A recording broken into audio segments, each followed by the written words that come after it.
Nibbles? Y'all back to answer more goddamn questions. Goddamn questions, though. Check this shit in.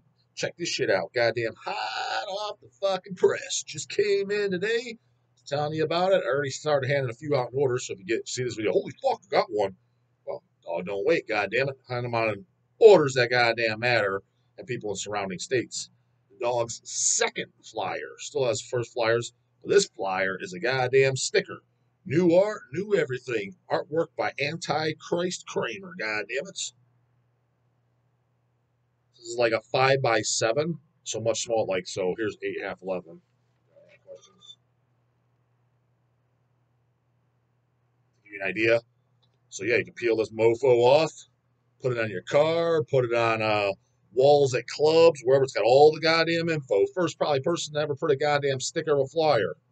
No, you're not, dog. Fucking MDF did for the first one. Whatever. I didn't see it, brah. To my goddamn knowledge, I'm the first.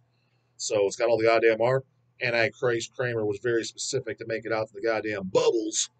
So he's an angry man. He hates more people than the goddamn dog. So make sure these dummies know goddamn artwork. So the D and the Y, those are horns. The devil fucking skull.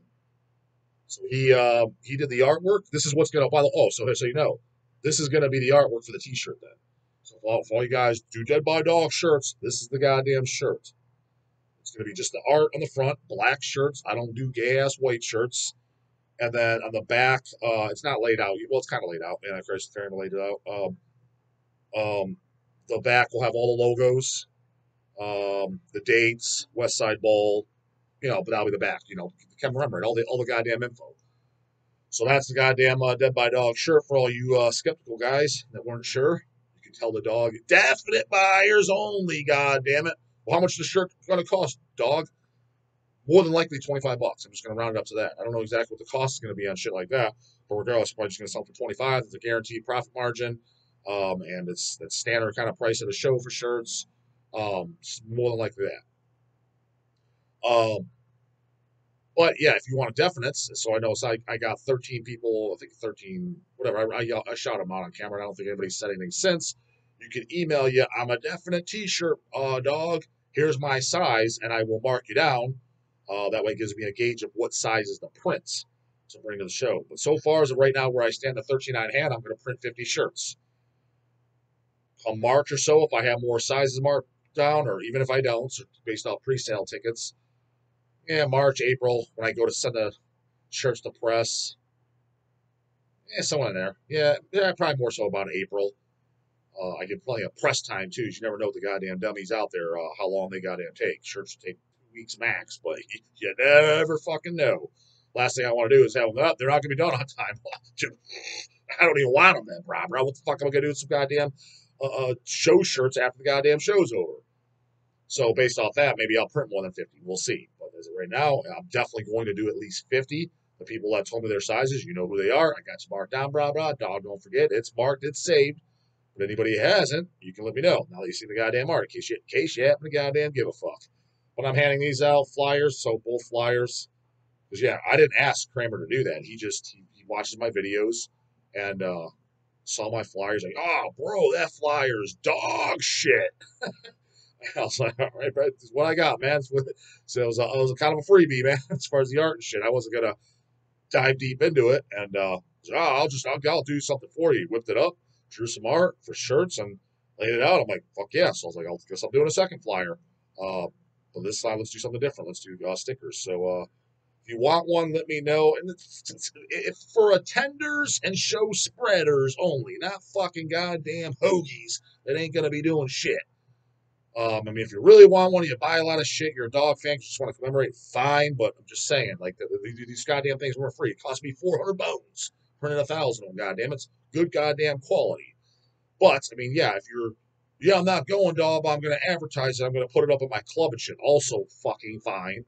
If you're in New Zealand, kind of, I guess I'll send you one if you want it, especially if you've got a decent size order. Because no one's flying out from New Zealand to my goddamn show. If anybody flies out, like I said, if you come, even if you come from Canada or Mexico, come up and say something to me, because I'll be shocked. I just like to know from my own personal, like, oh shit, came from out. I highly doubt anybody's coming from out of country to my goddamn show. So if you do, let me the fuck know. Come up to me. Out of state, I already know. 100%. I mean, I've had at least 20 people email me and say that they are from all different states. So from California, the Bucks, they're coming with two other people. Have guys from New York for sure, so they are. One guy from Iowa, a guy from Kansas. Robert G, he's still pussyfooting around. He's a maybe. He's from Florida. Tommy Becker, I can't. He ships to Kentucky, but he says he lives in Cincinnati. Granted, I know it's close, so but hey, his address is in Kentucky. So as far as I'm concerned, he's Kentucky, motherfucker. So he's coming from goddamn Kentucky. Guys from Chicago, Joe Dinkins, and I think Mike Violate say so they're coming up together. So they're from Illinois area, Chicago, Illinois. A few others from Illinois areas that came off. A few from Maryland. So a lot of out of staters already. So I'm not shocked about that. But I think two guys from Texas said they're coming too. Out of country, I'll be goddamn impressed. Nonetheless, that's the goddamn new fucking sticker flyer. Badass as fuck. Yeah, I'm gonna be handing them out. Let me know if you really want one. But again, if it's useful and if you're actually coming and et cetera, or it's advertising for something that's goddamn, if you go to Reggie's or whatever, or if you have a club in Texas or whatever, you're gonna stick it on the goddamn bathroom wall. Cool. Yeah, absolutely. Helps advertise. Some of those folks might actually come out. Oh shit, that goddamn guy, that Dumbo from Hell's Headbangers. Hold on, show. Huh, this sounds interesting. Let me check this out. Straight, bro. We're gonna put it in a goddamn car too, driving around. I want that fucking thing plastered around like the goddamn Golden Arches sign. Everybody know about that shit. Anyways, on to the goddamn question. Paid question from Adam Benson. Hey, Dawg, want to send in a paid ski and change up the topics to personal finance / investment. Here are a few questions / topics.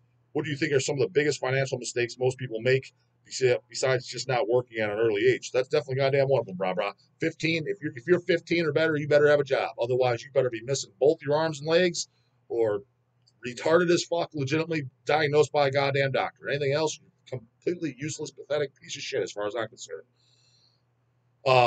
That's 15 and above. And I'm being oh so generous. Dawg started at 13, but I understand that's a little bit too go-getter for some. That's one. Two is the very most common sense is whatever you spend per year, you need to make more than that. So, for example, it's funny, like if you make $1 million, but if you spend $1,001 a year, you're broke. You have no money. You are broke. You're a negative $1. You should never be negative shit. You should be positive. So it's funny when guys say, "Yeah, dude, well, I don't, you don't understand. My bills are this, that. I buy this, add it up. What is it? My bills are $3,000 a month. Okay, that's what you spend, and you have to spend, and you can't spend any less than that. You need to make $3,500, homie. Why? Look at that dick out of my mouth. My boss won't get a second job, man. I don't know what to tell you. Get a better job. Can't get a better job, dog. Get a second one. Well, thinking about it, kind of get a third job then. I mean, yeah, that sucks, but that's what you have to do. So always make more than you spend. Again, if it's getting times are tough, and the nice thing about those, when you got two jobs, et cetera, shit, Dawg's been there, so I don't want to hear any bullshit. He ain't nobody goddamn special.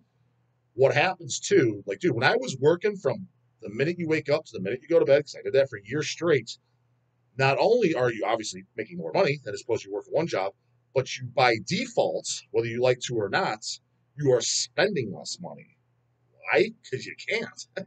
There's no Friday I'm going to the bar. Friday night I'm going to the bar, bro. It's a complete waste of time and money. Well, now you can't. You're working that night.